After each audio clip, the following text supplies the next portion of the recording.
Oke, saya lanjutkan lagi. Tadi kalau uh, tentang ikon kebangkitan ini, kalau Kristus nanti akan membangkitkan kita dari dunia orang mati seperti ini, maka kita akan punya tubuh yang baru. Nah, itu intinya. Ya, jadi ringan aja rumusnya. Supaya kita punya tubuh yang baru di sini, maka syarat pertamanya apa? Di akhir zaman itu kita harus punya jiwa yang hidup. Nanti kalau jiwanya mati, pasangannya tubuhnya mati. Tapi kalau jiwa hidup, pasangannya hidup. Nah, supaya kita jiwanya hidup, maka jiwa yang mati itu harus dibangkitkan oleh Kristus. Ya. Oke, kita baca homili tentang ini ya, tentang Tuhan kita oleh Saint Ephraim. Coba baca, Sofia. Homili tentang Tuhan kita. Karena itu hendaklah segala mulut memuji Dia yang telah menjauhkan dari mereka kata-kata hujat, kemuliaan bagi Engkau yang telah meninggalkan tempat kediaman yang satu dan diam di tempat kediaman yang lain, supaya Ia datang dan menjadikan kita tempat kediaman bagi pengutusnya yang tunggal telah meninggalkan atau keberadaan bersama ilahi dan mengambil tempat kediamannya di dalam anak darah, supaya dengan cara kelahiran yang sama, meskipun tunggal, ia dapat menjadi saudara bagi banyak orang. Dan ia telah meninggalkan Sheol dan mengambil tempat kediamannya di dalam kerajaan, supaya ia dapat mencari jalan dari Sheol yang menindas semua orang menuju kerajaan yang membebaskan semua orang, karena Tuhan kita telah memberikan kebangkitan. Ya, terus sebagai janji kepada manusia bahwa akan memindahkan mereka dari Sheol yang menerima mereka yang telah pergi tanpa perbedaan, kerajaan yang menerima mereka yang diundang dengan perbedaan, sehingga dari atau rencana yang menyamakan tubuh semua orang di dalamnya, kita bisa sampai pada rencana gitu, rencana yang membedakan pekerjaan semua orang di dalamnya. Inilah Dia yang turun ke Sheol dan naik, sehingga dari tempat yang merusak para penghuninya, Dia dapat membawa kita ke tempat yang memberi makan dan berkat-berkatnya kepada para penghuninya. Bahkan para penghuni yang dengan harta benda, buah-buahan dan bunga-bunga dari dunia ini yang akan berlalu telah memahkotai dan menghiasi diri mereka sendiri di sana. Mereka di sana kemah-kemah yang tidak akan lenyap, anak sulung yang diperanakan menurut kodratnya telah dilahirkan dalam kelahiran lain yang di luar kuadratnya, supaya kita tahu bahwa kelahiran alamiah kita harus melalui kelahiran lain yang di luar kuadrat kita. Karena dia adalah rohani, sampai pada kelahiran jasmani tidak mungkin menjadi jasmani. Demikian juga yang jasmani, kecuali mereka dilahirkan dalam kelahiran yang lain, tidak mungkin menjadi rohani. Oke. Jadi di sini ya. Jadi kita diajak memuji Dia, ya, kemuliaan bagi Allah yang sudah meninggalkan surganya lalu datang mencari manusia, supaya Dia bisa menjadikan kita, ya, tempat kediamannya, supaya tempat kediamannya itu bisa diisi oleh kita, gitu maksudnya. Ya. Lalu Dia meninggalkan keberadaannya, mengambil tempat kediamannya di dalam anak darah, ini Maria, supaya dengan cara kelahiran yang sama, meskipun tunggal, ya, ia dapat menjadi saudara bagi banyak orang. Jadi kalau Kristus ini adalah manusia yang sempurna, dia yang pertama sempurna, maka saudara-saudaranya itu ini adalah saudara-saudaranya, karena ini manusia juga. Jadi dia jadi yang sulung, yang lain saudara-saudaranya. Oke, ini kata Ephraim. Ya, berdasarkan sama, meskipun tunggal, ia dapat menjadi saudara bagi banyak. Dan ia telah meninggalkan Sheol. Nah, di sini gambaran Sheol ini tadi. Ya, gambaran neraka. atau orang mati, dunia orang mati. Dia mengambil tempat kediamannya di dalam kerajaan supaya ia dapat mencari jalan dari Sheol yang menindas semua orang menuju kerajaan yang membebaskan semua orang. Ya, jadi dia mencari jalan dari Sheol. Oke, dia mengambil, dia rebut ini orang-orang yang di Sheol. Ya, dia ambil, dia keluarkan, dia bebaskan gitu. Nah, itulah Paskah. Ya, karena Tuhan kita telah menindas semua, karena Tuhan kita telah memberikan kebangkitannya sebagai janji kepada manusia bahwa dia akan memindahkan mereka dari Sheol. Nah, ini dipindahkan ini. Oke. Sana ikon yang lain masih banyak ya.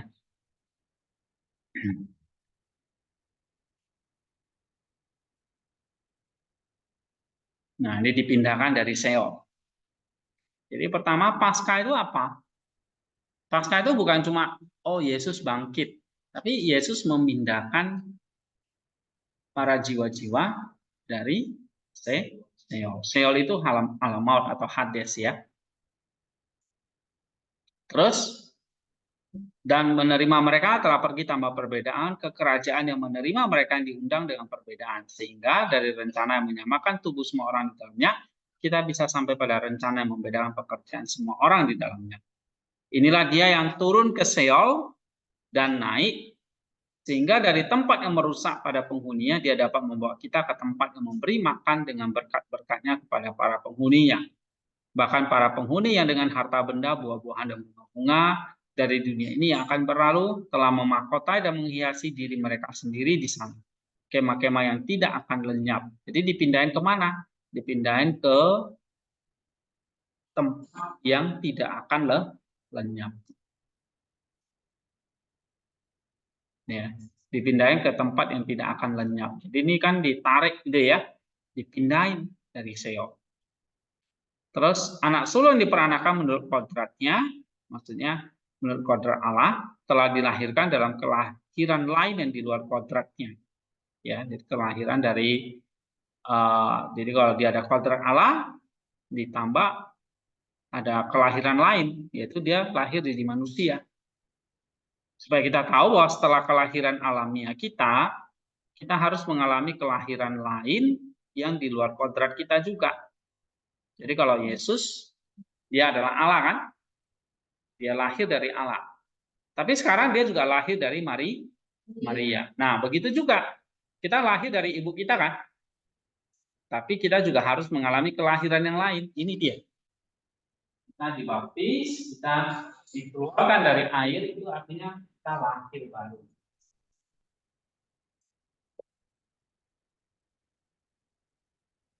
Ya, kita lahir baru. Nah, itu kelahiran kelahiran di luar alamiah kita. Mengalami kelahiran lain yang di luar kodrat kita. Ya, sama seperti Kristus. Kristus di sini dikatakan apa? Punya dua kelahiran. Ya, maka kita juga akan mengalami dua kelahiran.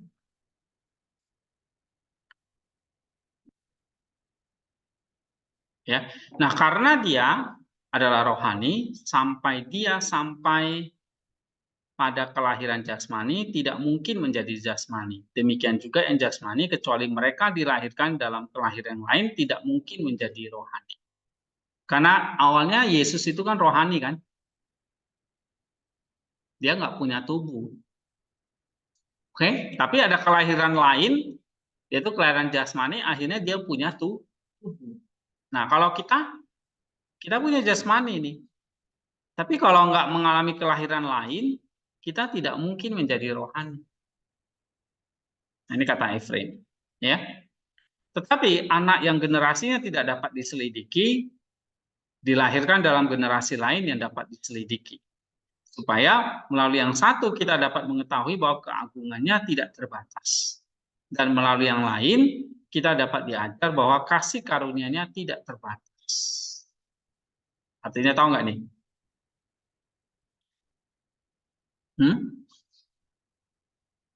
Apa? Maksudnya apa itu?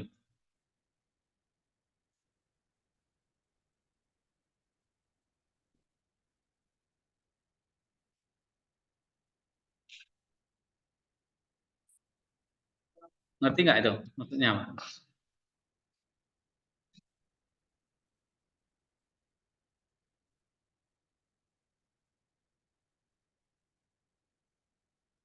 Ya. Nah, dia Allah yang tanpa batas, keagungannya tidak terbatas. Oke. Sekarang dia membatasi dirinya di dalam keadaan manusia yang terbatas. Supaya kita yang terbatas nih dapat melihat keagungannya yang tidak terbatas. Jadi ini kayak permainan tukar-menukar gitu ya. Allah yang penuh kasih, kita manusia yang berdosa. Ditukar nih sekarang. Allah jadi berdosa, disalibkan, dengan demikian kita jadi seperti Allah. Oke? Gitu. Keagungannya yang tanpa batas, ya, yang generasi pertamanya tidak dapat dibayangkan dalam pikiran kita, dan kasih karunia-Nya berlimpah tanpa batas. Kelahirannya yang kedua diberikan oleh semua, diberitakan oleh semua. Jadi keagungan yang tanpa batas itu ya bisa dilahirkan oleh seorang anak darah, dan itu diberitakan oleh semua mulut bahwa ada Allah menjadi manusia. Itu kata Efraim ya. Ini poin yang pertama.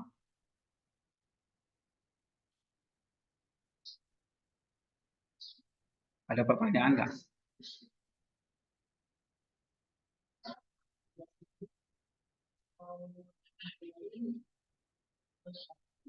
Nggak ada ya. Oke, yang kedua,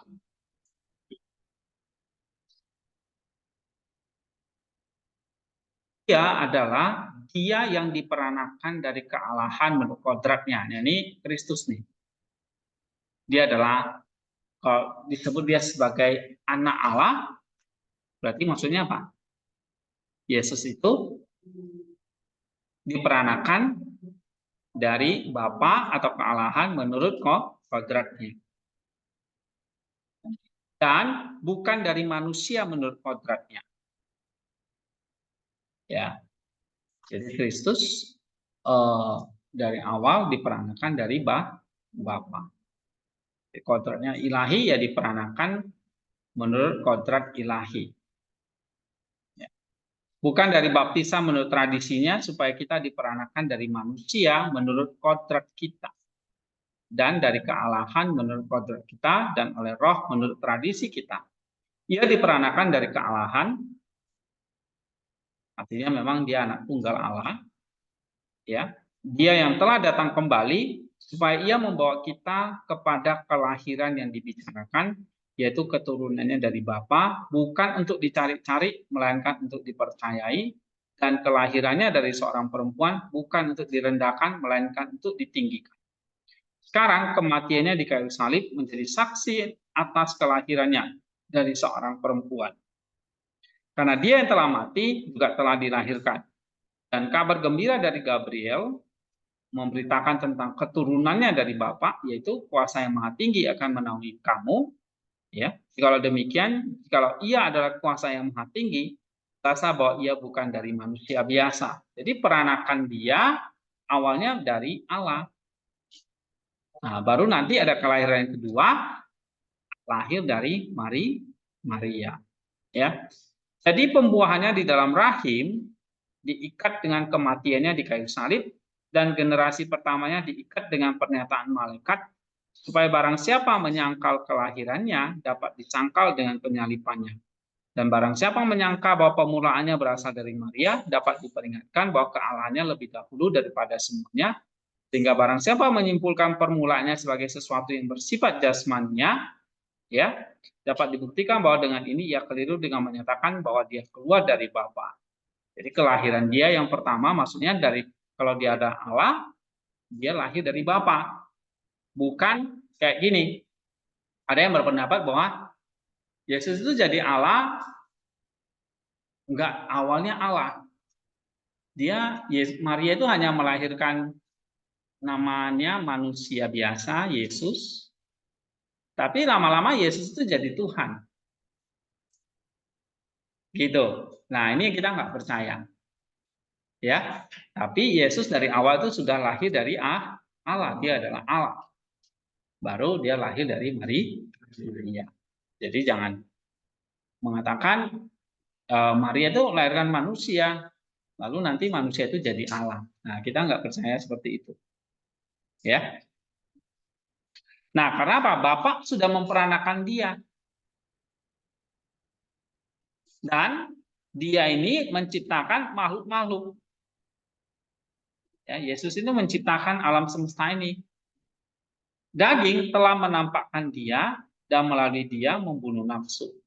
Baptisan melahirkan dia supaya melalui dia dapat menghapus noda. Seol melahirkan dia agar melalui dia perbendaharaan dunia dapat dikosongkan. Ia datang kepada kita dari sisi Bapaknya dengan perantaraan orang-orang yang dilahirkan, dan dengan perantaraan orang-orang yang mati, ia pergi kepada Bapaknya, supaya dengan kedatangannya melalui kelahiran, kedatangannya dapat dilihat, dan dengan kedatangannya kembali melalui kebangkitan, keperginya dapat diteguhkan. Nah, ini artinya apa? Nah, jadi kalau dia lahir dari Bapa, lahir dari manusia, ya, maka dia punya dua kontrak di sini, Allah dan manusia. Ya, lalu dia bisa menghancurkan Seol.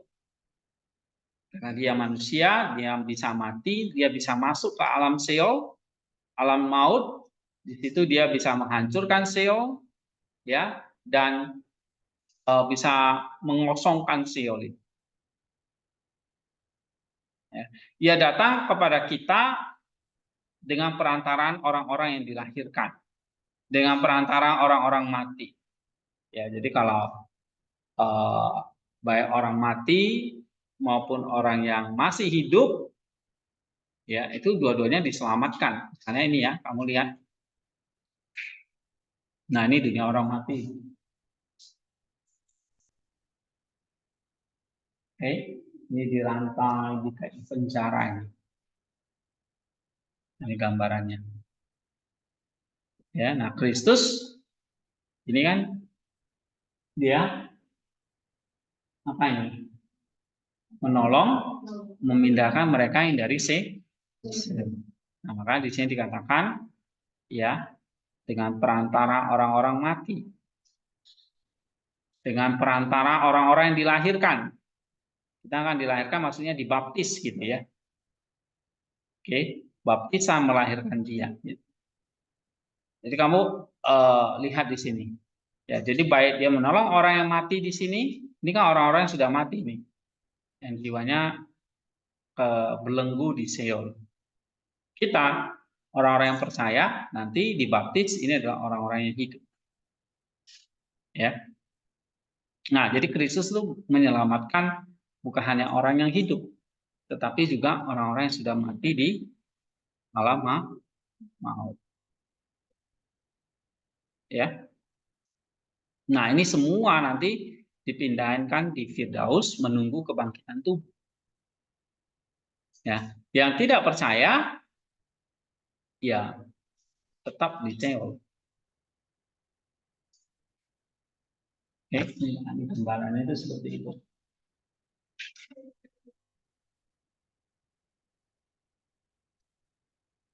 Nah, poin 3. Coba baca somnya.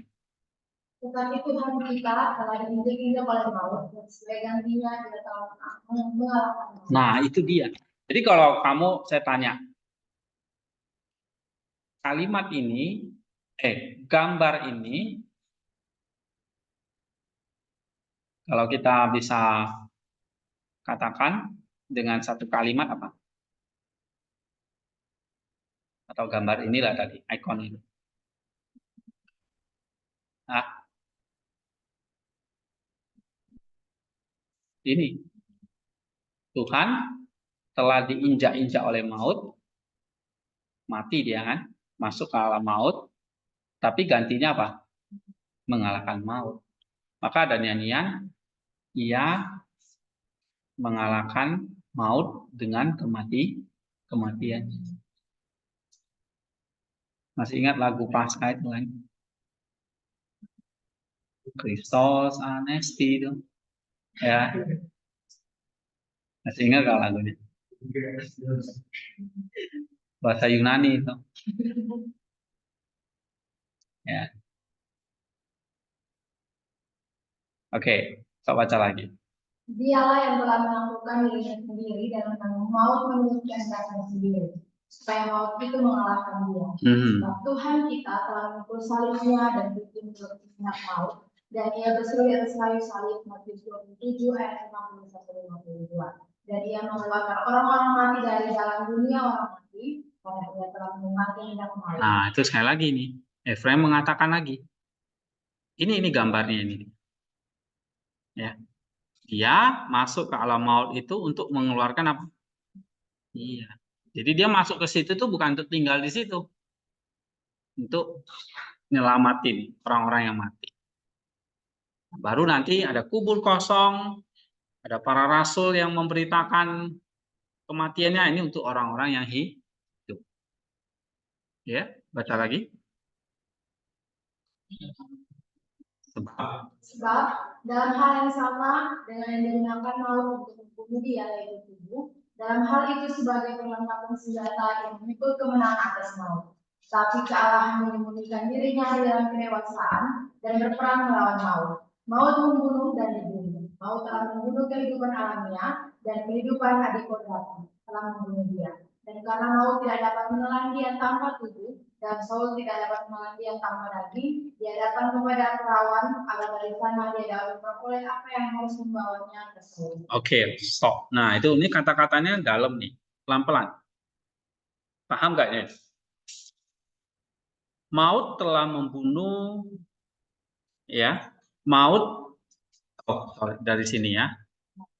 Sebab dalam hal yang sama dengan yang digunakan maut untuk membunuh dia, maksudnya tubuh, dalam hal itu sebagai perlengkapan senjata, ia memikul kemenangan atas maut. Tetapi kealahan menyembunyikan dirinya di dalam kedewasaan dan berperang melawan maut. Jadi memang tubuhnya nampaknya kalah, mati. Ya, tapi di dalam tubuh itu tersembunyi apa? Allah. Jadi si iblis nggak tahu nih. Dia pikir dengan menyalibkan Yesus, dia menang. Padahal Yesus dengan tubuhnya yang dibunuh, dia rohnya, jiwanya masuk ke Sheol, nah di situ dia mau obrak-abrik. Paham nggak maksudnya? Sama kayak kamu mancing ikan tuh. Kamu pakai umpan. Ya. Lalu ikannya itu kan nggak tahu kan, kiranya ini katak gitu makan. Dia makan itu umpan, tatanya dia kena pancing. Nah, iblis seperti itu. Iblis itu kayak ikan tadi. Ya, dia pikir ini Kristus ini, wah ini makanan empuk nih. Saya bunuh aja dia. Tatanya dia kena pancing. Kenapa? Karena di dalam tubuhnya tersembunyi apa? Iya, dirinya di dalam kedewasaan yang berperang melawan maut. Maut membunuh dia, oke, tapi maut juga dibunuh. Jadi di sini saling bunuh-bunuhan di sini. Iya. Jadi kayak perang kosmik gitu ya. Oke, terus? Seperti dari samping keledai yang Sorry. Belum ya. Maut telah membunuh kehidupan alamiah, maksudnya tubuh. Tapi ada kehidupan adikodrati telah membunuh dia. Dan karena maut tidak dapat menelan dia tanpa tubuh, maut harus menelan dia dengan tubuh kan? Sheol tidak dapat menelan dia tanpa daging, maka dia harus datang kepada perawan, harus dilahirkan dulu. Gitu. Karena maut nggak bisa terima dia tanpa daging gitu. Jadi dia harus datang dulu kepada perawan. Ya, agar dari sana dia dapat memperoleh apa yang harus membawanya ke sini. Terus? Seperti di samping keledai yang mereka bawa untuk keledai yang dengannya dia memasuki Yerusalem dan menyatakan dengan menyembunyikan kemudian dan penghancuran anak-anaknya. Dengan tubuh yang berasal dari anak-anak itu, ia memasuki Saul dan menjarah budak-budaknya dan mengosongkan harta bendanya. Nah, dia jarah ini kan? Tuh, lihat tuh. Meledak nih. Ini kan jadi meledak nih di sini. Ya, terbuka nih sekarang. Ini hancur ini. Ada gambar lain mungkin nanti yang lebih ini ya. Nah, nanti ikon pasca itu banyak banget ya. Hanya mana lagi ya. Nah, ini coba ya. Kita lihat versi yang lain. Oke, sambil baca dulu. Terus? Kemudian dia datang kepada Hawa, ibu dari semua yang hidup. Inilah pohon anggur yang pagarnya telah dibekukan oleh maut dengan tangannya sendiri dan menyebabkan Hawa mencicipi buahnya. Demikianlah Hawa, bunda segala yang hidup, menjadi mata air maut bagi semua yang hidup. Nah, ini maksudnya apa nih?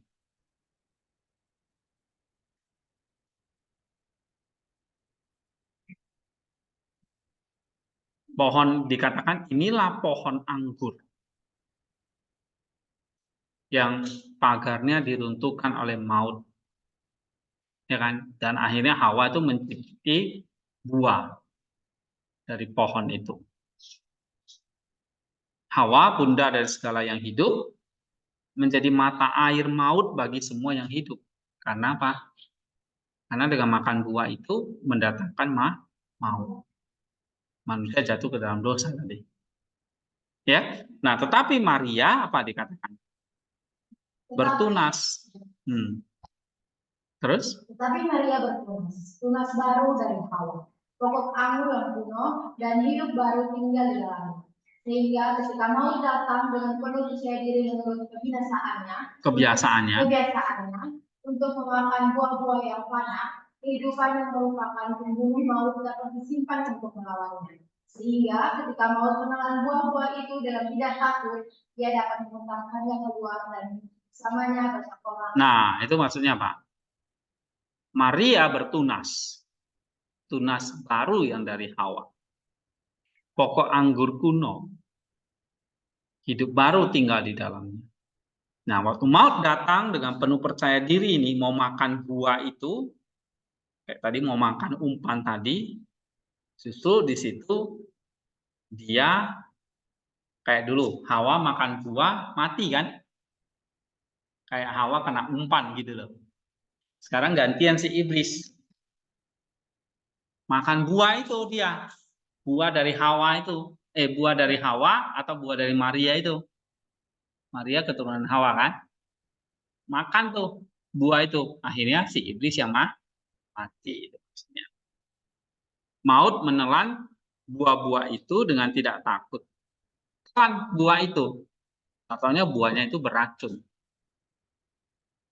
Ya, pernah nggak kita makan, wah buahnya asik sekali ya, terus kita makan banyak-banyak, tak taunya apa? Racun. Muntah-muntah. Ya, dimuntahin keluar. Apa yang dimuntahin keluar? Orang-orang ini.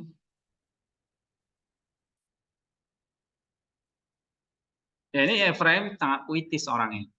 Ya, kamu yang bengang-bengong sini nggak akan ngerti ini. Sangat puitis. Jadi iblis, kamu nih makan buah itu, katanya kalau beracun kita akan muntahin nggak? Nah, gambaran pasca itu sama si Efraim itu seperti iblis makan buah dari pokok anggur itu dikiranya ini nikmat, dia makan, katanya beracun, mematikan, dia keluarin akhirnya. Yang dia keluarkan apa? Orang-orang ini gitu. Nah ini ada gambaran lain lagi ya. Orang-orangnya yang dia keluarin. Tuh gambarannya. Ini Hades, ini orang mati gelap. Ya. Nah, Hawa, Adam itu bangkit. Ya. Oke, coba baca lagi.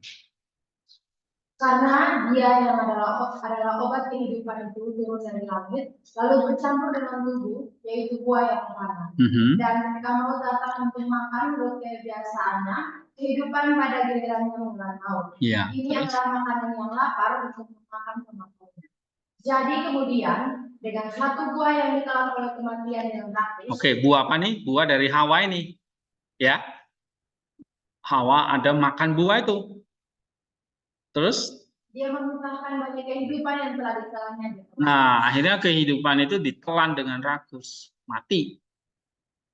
Sekarang gantian. Terus?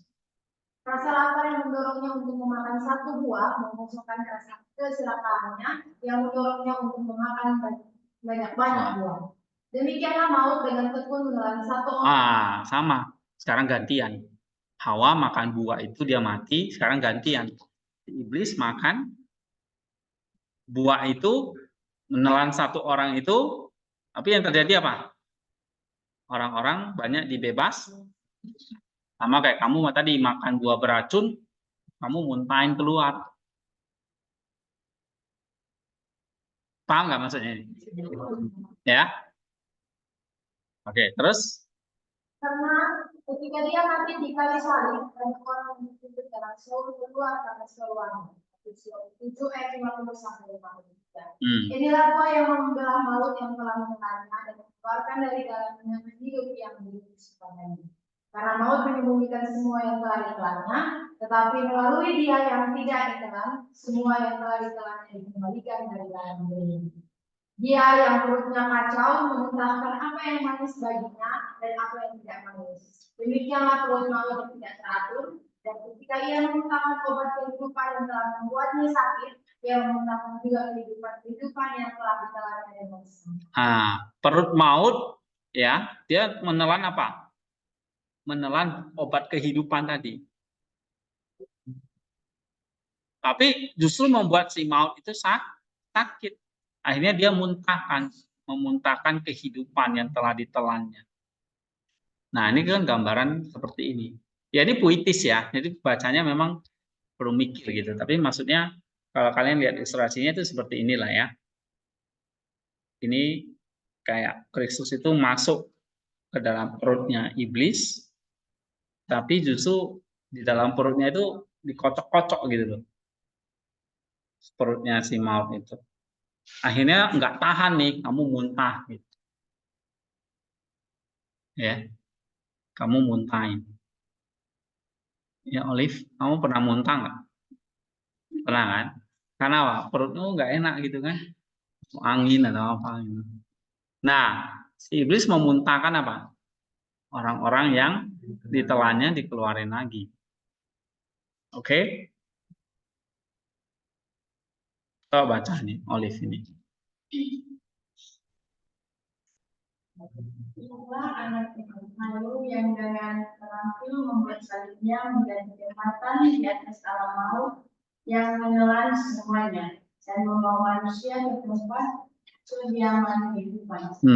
Dan karena melalui pohon itulah manusia telah jatuh ke dalam Seol, maka melalui pohon itulah mereka menyeberang ke dalam kediaman kehidupan. Melalui pohon itu yang pahitnya terasa, manisnya pun terasa, supaya kita belajar dari dia bahwa di antara makhluk tidak ada yang terlalunya. Dengan hajimu yang telah menempatkan salibmu sebagai jembatan maut, supaya jiwa-jiwa dapat dipindahkannya dari dunia orang mati ke dunia orang hidup. Ayo Olive, kamu jelasin apa maksudnya ini?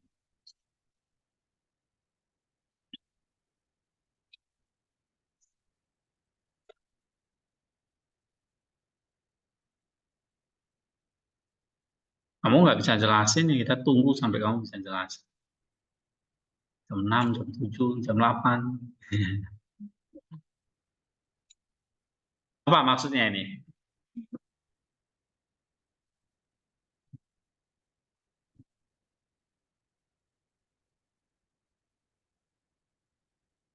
Olive? Ya? Tuhan telah mewakili. Oke. Intinya apa yang mau dikatakan di situ? Tentang pohon ini, ya kan? Nah, maksudnya apa ini di sini pohon? Pohon itu simbol dari apa? Yesus disalib di atas pohon, kan? Di atas kayu, bukan yang logam atau tapi dari kayu. Nah, kayu itu kayak jadi apa? Jembatan. Jembatan berarti alam maut dengan kehidupan. Tengah-tengahnya ada salib. Tuh, ya. Terus ingat Adam dan Hawa tuh jatuh juga gara-gara pohon, ya. Nah, kita hidup juga gara-gara pohon. Maka kamu tuh sayangi pohon-pohon di sini. Nggak nyambung, ya. Itu kira-kira kalian bikin paragraf tuh seperti itulah. Ya. Nah, maksudnya Efraim itu mengatakan pohon itu tadi ya, yang pahitnya terasa, manisnya pun terasa. Ya. Si iblis dia nggak tahu yang dia telan itu adalah obat gitu. Dia pikir itu manis, tak taunya itu obat yang pahit buat dia. Ya, pahit buat si iblis, ternyata masuk ke dalam manis buat yang hidup. Nah, manis buat yang masih nunggu ini. Ya, tapi bagi si iblis ini buah yang pahit ini. Ya, akhirnya nggak tahan dikeluarin. Nah, itu gambaran tentang tadi ya, tentang pohon atau tentang buah tadi. Oke. Coba baca ini, Nasya, nomor 5. Salah lain menjawab karena firman-Mu telah menjadi cermin di hati mereka, sehingga di dalamnya mereka dapat melihat maut, yang secara diam-diam dalam hidup mereka. Tetapi patung-patung berhala dihiasi oleh para prajuritnya, dan dengan perhiasannya mereka menodai para pemakainya. Tetapi Engkau menarik mereka ke salib-Mu dan sebutkan keindahan tubuh dinilai oleh-Mu. Keindahan pikiran bersinar di atasnya. Kemudian mengenai bangsa-bangsa lain yang dahulu mengikuti ilah-ilah yang berubah, dia adalah Allah mengikuti mereka. Dan dengan firman-Nya seperti tali kekang, membuka mereka dari banyak ilah menjadi satu ilah. Terus? Inilah dia yang Maha Kuasa yang memerintahnya menjadi kekang bagi bangsa-bangsa lain dan menuntut mereka dari berhala-berhala kepada dia yang telah mengutusnya. Tetapi berhala-berhala yang telah mati dengan mulut yang tertutup biasa memakan nyawa para penyembahnya. Karena itulah Engkau mencantumkan darah-Mu ke dalam tubuh mereka, yang olehnya maut telah dilemahkan dan ditundukkan, sehingga mulut dimakan mereka dapat dihalau dari kehidupan mereka.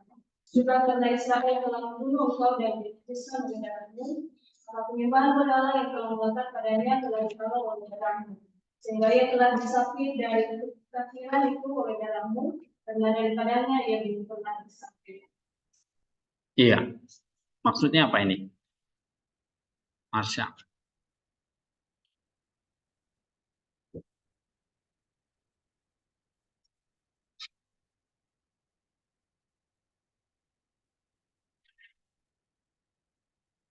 Coba kalimat pertama ini aja menarik ya. Bangsa-bangsa lain memuji Engkau, maksudnya Tuhan ya, karena firman-Mu, firman-Nya Kristus itu menjadi cermin di hadapan mereka. Sehingga dengan cermin itu mereka bisa melihat maut ya, yang secara diam-diam menelan hidup mereka. Ya. Tetapi ada banyak patung-patung berhala dihiasi oleh para perajin dan perhiasannya menodai para pemakainya. Nah, saya mengatakan harusnya Tuhan itu percaya, manusia itu percaya kepada Allah yang satu, tetapi sekarang diganti dengan apa? Patung-patung berhala. Tetapi engkau menarik mereka di salib-Mu. Ya, sementara keindahan tubuh dinodai olehnya, keindahan pikiran bersinar di atasnya. Kemudian mengenai bangsa-bangsa lain dahulu mengikuti ilah-ilah yang bukan ilah, dia adalah Allah yang mengikuti mereka dengan firman-Nya seperti tali kekang, mengubah mereka dari banyak ilah menjadi satu ilah. Nah, jadi di tengah-tengah ini ada tantangan, yaitu ada banyak ala-ala palsu. Ya, nah ini menjadi penghalang sampai sekarang. Ya, ala-ala palsu ini. Nah, ala-ala ini yang justru nanti disinilah yang membunuh Tuhan. Ya, nah Israel telah membunuh engkau dan dinajiskan oleh darahmu, maka penyembahan berhala telah melekat padanya, telah dihalau oleh darahmu. Sebab ia telah disapi dari kekafiran itu dari darahmu, karena daripadanya ia belum pernah disapi. Jadi penyembahan berhala bisa menghalangi kita datang kepada Kristus. Ya, ini poin kelimanya. Tetapi orang Israel menyalibkan Tuhan kami dengan alasan bahwa sesungguhnya dia telah menggoda kami dari Allah yang esa. Tetapi mereka sendiri terus-menerus menjauh dari Allah yang esa melalui banyak berhala. Ini tentang berhala lagi. Ada banyak ala-ala palsu yang menghalangi orang itu bisa melihat Allah yang satu itu. Padahal Allah yang satu itu jadi cermin supaya mereka bisa melihat maut. Tetapi karena lihat cermin yang salah, akhirnya bukan melihat maut itu. Bukan melihat ini ada kebinasaan di depan mereka. Tapi justru mereka mengalihkan melihat pada Allah-Allah yang palsu. Mereka tidak tahu. Sama kayak kamu jalan gitu ya. Kamu dikasih arah yang salah. Jadi kamu nggak tahu, kamu jalan masuk jurang. Ya.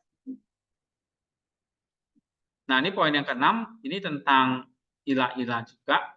Ya. Kita baca. Nah, ini juga sama.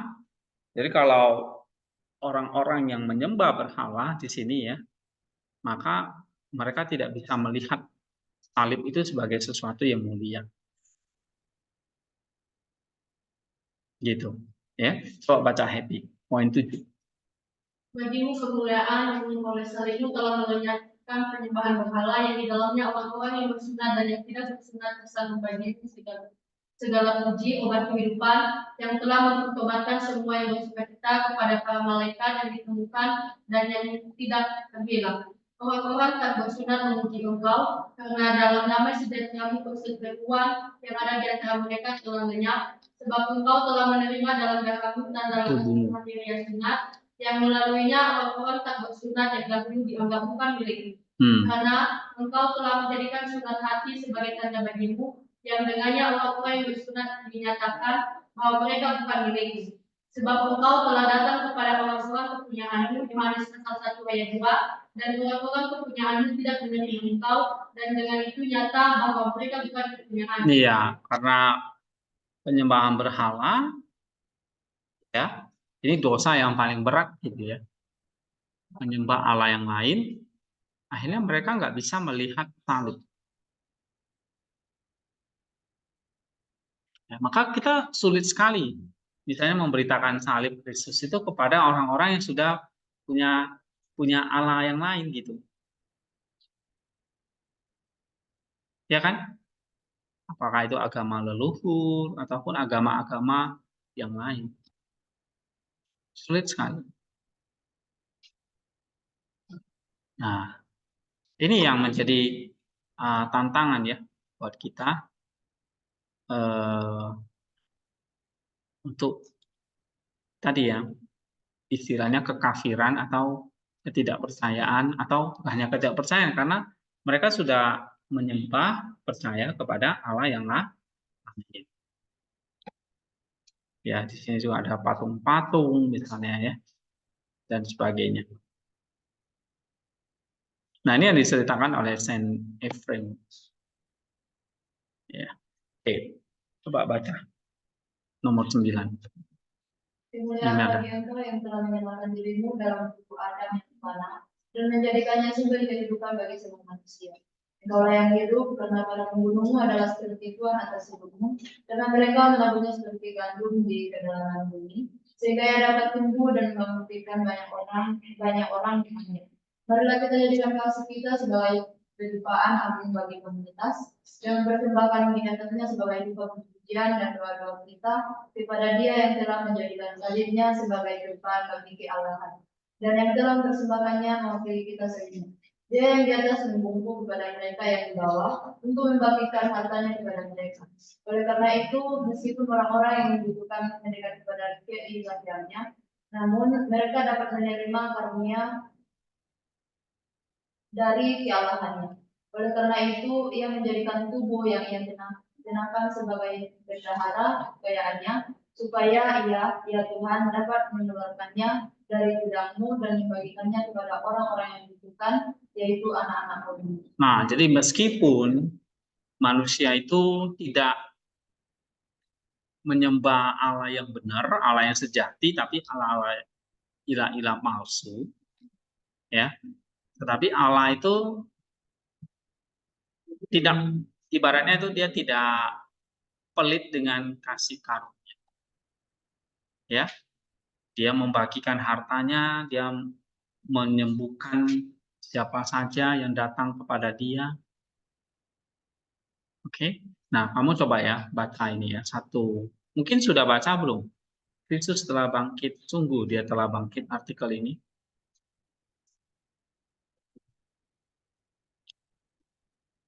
Baik, gantinya kayak gini. Ini kayak pertukaran gitu ya, antara manusia yang jahat dengan Allah yang penuh kasih.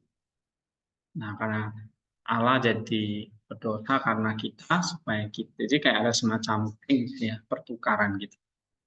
Coba kamu baca ini ya, 1-2 kalimat. Ini kita perlu renungkan ini. Ini para wanita yang datang ke kuburan, lihat ini kain kafannya kok udah nggak ada nih, nggak ada orangnya gitu. Nah, ini Yesus yang bangkit. Nah, ini misalnya, ya, Risna, manusia menjatuhkan hukuman mati kepada Allah dengan kebangkitannya, Dia menjatuhkan hukuman kekekalan kepada manusia. Nah, itu coba direnungkan. Artinya apa? Manusia menghukum mati Allah kan, menyalibkan dia. Tapi justru dengan kebangkitannya Allah menjatuhkan hukuman yang kekal kepada manusia. Nah, ini kontras ya. Manusia membunuh Tuhan, tapi Allah memberi kehidupan. Pentingnya Kristen ini. Sebagai balasan dari sebuah pemukulan, Dia memberikan pelukan. Sebuah pelecehan menjadi berkat kematian keabadian. Nah, Allah itu dipukul nggak? Dipukul, tapi dia balas dengan pelukan. Allah itu dilecehkan, tapi dia balas jadi Allah itu dimatikan, tapi dia balas dengan keabadian. Nah, gitu kan. Ya. Terus Nenong, manusia tidak pernah menunjukkan kebencian yang begitu besar pada Tuhan seperti ketika dia menjadikannya, dan Tuhan tidak pernah menunjukkan kasih yang begitu besar pada manusia seperti ketika ia bangun. Maksudnya apa itu?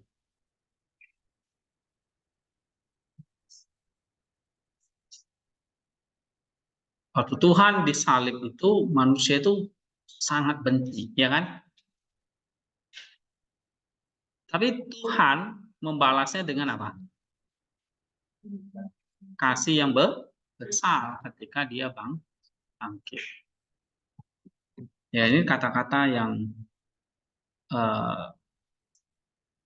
apa ya, harus kita renungkan dengan baik ini. Coba baca. Ini. Damika. Manusia bahkan ingin merendahkan Allah menjadi tanah, tetapi Allah dengan kebangkitannya menjadikan manusia abadi. Iya. Oke. Ini Arfan. Allah yang disalibkan dalam dan dalam maut, maksudnya tidak ada lagi. Kebagian dalam manusia. Iya. Maut itu sudah dikalahkan, kematian tidak ada lagi. Yang ada keabadian itu telah melingkupi manusia dan seluruh dunia. Jadi Yesus yang bangkit ini atau ini, dia bukan hanya bangkit untuk manusia saja, tapi seluruh dunia. Kenapa? Karena waktu manusia jatuh ke dalam dosa, seluruh dunia itu juga dikutuk. Ya, nah ketika dia bangkit, dunia itu juga dipulihkan. Jadi Pak, mungkin ada yang bertanya, kenapa kok ada kematian? Kayak kita ini misalnya nanti kalau udah tua terus mati. Nah, kematian ini bukan lagi kematian sebuah kekalahan, tapi kematian untuk apa?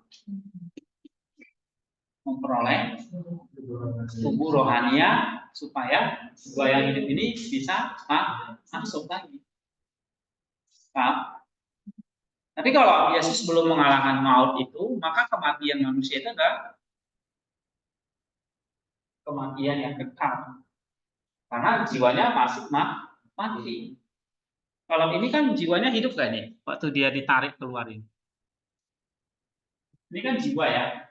Dan hal ini kan bentuknya jiwa, roh. Hidup gak waktu dia ditarik keluar? Hidup. Nah, yang hidup ini menunggu apa?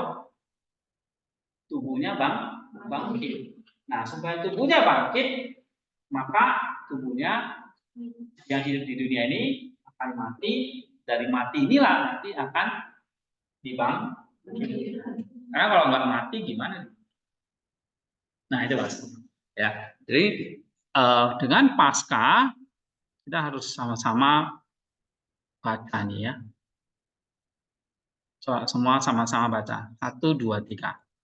Allah yang disalibkan dalam dan telah mengalahkan maut. Kematian telah mati, karena Dia telah menutupi manusia atas seluruh dunia. Oke, terakhir coba baca. Siapa yang belum baca? Oh, masih banyak ya. Wiki. Dengan kebangkitan Allah, manusia telah dibentuk secara kerelakan menuju jalan keabadian dan telah menjadi pengerikan bagi manusia itu sendiri. Karena sebelum kebangkitan Kristus, kematian adalah hal yang menakutkan bagi manusia.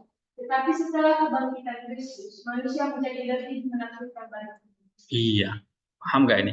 Kematian itu karena sudah dikalahkan, maka kematian itu adalah sesuatu belum kebangkitan itu, kematian itu sesuatu yang menakutkan. Tapi setelah kebangkitan Kristus, kematian itu yang takut sama kita. Ngerti maksudnya? Ya, kematian itu yang takut sama manusia. Maka dikatakan ini, setelah kebangkitan Kristus, manusia menjadi lebih menakutkan bagi kematian. Jadi kematian itu yang takut sama kita. Kalau dulu kita yang takut sama kematian, sekarang terbalik. Kematian yang takut sama. Kenapa? Karena maut itu nggak bisa nahan kita lagi. Ya. Oke, nih, help me supaya bertobat kamu. Baca. Jika manusia hidup dengan iman kepada Allah manusia yang telah mati, ia hidup di atas maut, di luar jangkauannya. Maut menjadi tumpuan tertingginya. Wahai maut, di manakah sangatmu? Wahai maut, di manakah kematianmu? Korintus pasal 12 ayat 2. Iya, sengat maut itu sudah nggak ada lagi. Kayak ular itu gigit orang tuh nggak bisa gigit lagi gitu, karena taringnya udah dicopot. Lihat ular ya, yang taringnya udah dicopot, dia mau gigit udah nggak mempan. Itu ngasih iblis, ular ompong atau singa ompong, ya, atau tawon yang punya sengat tapi sengatnya udah nggak mempan. Wahai maut, di mana sengatmu? Oke, kamu yakin supaya lebih bertobat lagi kamu. Ketika seseorang terjadi Kristus mati, dia hanya menanggap tubuhnya seperti pakaian yang akan dikenakannya kembali pada hari kebangkitan sebagai ibadah yang dimiliki. Ya. Terus sebelahnya Rahmat, rajanya ini.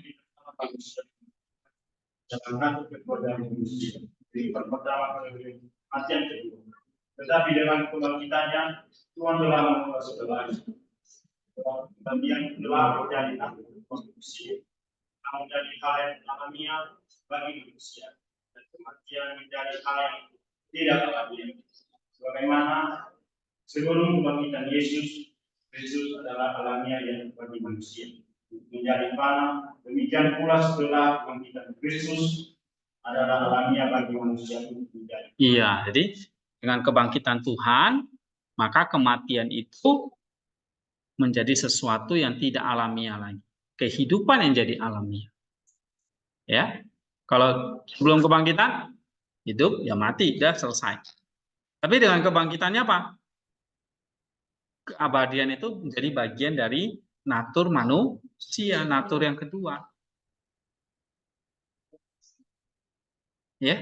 Nah, kita lahir, kita jadi manusia. Tapi ada natur yang kedua nih, itu kehidupan yang kekal. Oke. Nah, ini nanti kalian bisa baca lagi. Saya sudah post semua di situ ya. Tentang pasca ini sangat baik. Ini masih saya edit, nanti saya akan kirimkan ya. Memang Efrem itu menariknya adalah kalau kamu bisa baca pelan lalu temukan poinnya, itu sangat menarik. Nanti di akhir saya akan kasih poin-poinnya ya. Sebetulnya kayak gini nih ya, misalnya nih homili pasca pertama dari Gregorius sang teolog. Ini kan mungkin kalian nggak terlalu paham apa isinya, tapi ada beberapa poin teologis ini yang penting nih. Ya. Seperti kebangkitan itu sebagai awal yang baik, ada mengajak kita untuk pengampunan, ya, pengenalan diri dan pengorbanan menjadi seperti Kristus. Nah, ini poin-poin teologis yang diajarkan. Lalu kalau misalnya ini Kristus mengikat si penguasa maut, ini dari Origen ya. Nah, si Origen ini, ini belum saya ini ya. Tapi ini udah saya posting di grup sih ya. Okay. Kemudian ini kanon Sabtu Kudus. Ini ada banyak nyanyian-nyanyian yang menggetarkan gitu ya. Kalian bisa baca juga tentang kanon ini. Kanon ini maksudnya bukan hukum ya, tapi kidung gitu ya. Nyanyian-nyanyian yang mengingatkan kita akan peristiwa Paskah. Ya. Oke, sampai di sini. Ada jam 5 kita selesai. Ingatkan saya, Rabu depan kita masuk, kita bahas sedikit tentang artikel jurnal ya. Ya. Pastikan juga Bu Keja ikut juga nanti supaya bisa ngerti. Oke, ada pertanyaan?